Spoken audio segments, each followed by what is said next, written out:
If you want to silence your Google Pixel 10 Pro XL, then we have a couple of ways that allow us to do so.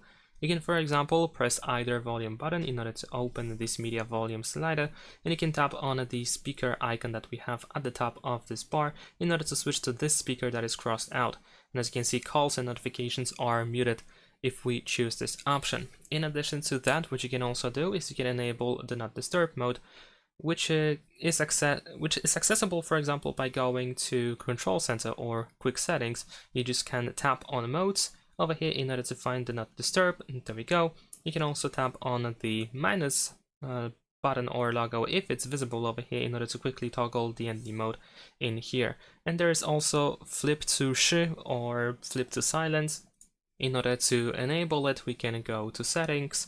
Now over here we're gonna go to System, then Gestures, and over here we should be able to find Flip to Sh, which is of course Flip to Silence, which can be enabled. So then if you rotate, if you flip your phone, then you should be able to immediately enable the, you can mute the phone essentially.